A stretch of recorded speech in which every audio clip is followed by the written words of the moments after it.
Well, howdy, y'all. Handy Redneck here. 26th of April, 2019. Oh, it's somewhere around between 7:30 8 o'clock at night. Current temperature's around 60 degrees. Um, but I wanted to talk to y'all about something that a lot of us don't think about. Now, this here is a canvas frame that a friend of mine asked me to rebuild and get it all put together and tight. And this is the back of it. But I'm really proud of it, and what I want to talk to you with it about is when I put it back together, I used no nails, no glue, no nothing. Everything is done mortise, tenon, and and what you call them, dowel pins. I don't know how well you can see. You can see the dowel pins here, and then let's see if I can get you. And then up here, up in here, we got dowel pins. You know, dowel pin there, dowel pins here. But in addition to those dowel pins, there's mortise and tenon joints on the end. And this center rod here is mortise and tenoned in. So I just wanted to talk to you all right quick about, you know, I did all this work by hand. I did use an electric drill, but everything I cut was with a handsaw. I did, like I say, I used an electric drill to drill the holes for the dowel pins. But it's something I want to talk to y'all about. You don't need a lot of fancy, expensive things to do things. Look to the past. Get on YouTube here and look up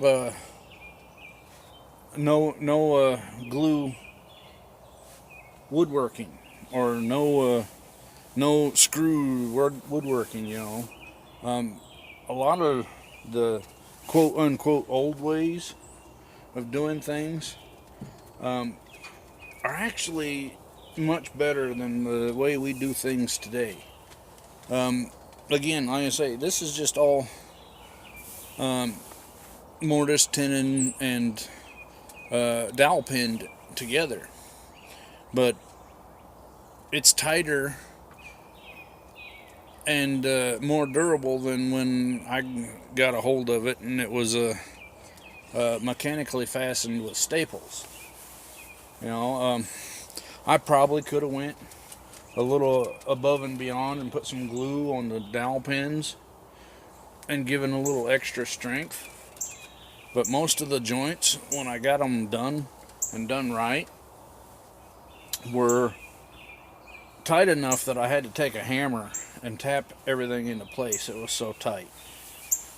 And then I squared it up and I drilled the holes and dropped the pins in, and made sure that the holes were slightly smaller than the pins. So the pins, as they went in the hole, had to be hammered in to tighten it. And this frame is pretty darn secure for not having much other than pins and mortises and whatnot in it. That leads me to the gate here on the porch, which is one of the first attempts I personally ever had with mortises and tenons and whatnot. Here on the end here, this piece of wood has actually got a tenon that goes up into a mortise into this piece, and then I screwed put a couple of screws in instead of wooden dowel pins because I wasn't convinced my handiwork would be good enough with dowel pins at the time. But you know, I sat and practiced how to do this. This baby right here. This is a 2x4 that I mortised into a 4x4. This was my practice piece to teach myself how to learn it.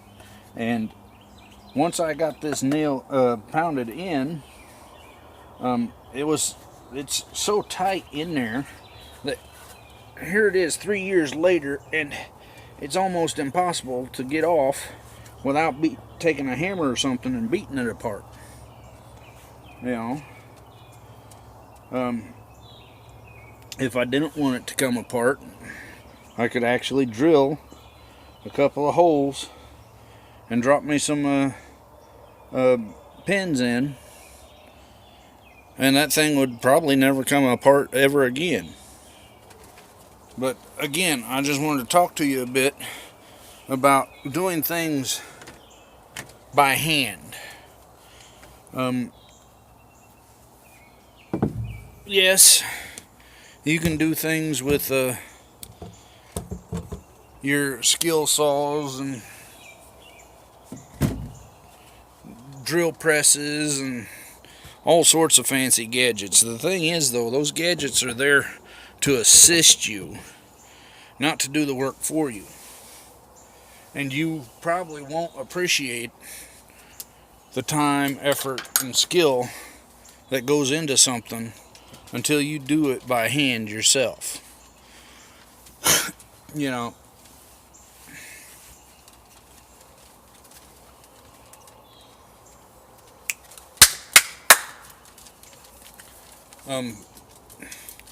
there's things out there that, you know, you can get a lot more satisfaction from it if you did it by hand. The quote-unquote old way, than if you did it the quote-unquote modern way. Now, there ain't nothing wrong with doing things the modern way, but the modern way often requires electricity. And what happens if, for some reason, the power's out for a week? You ain't going to get nothing done if you don't know how to do it the old way.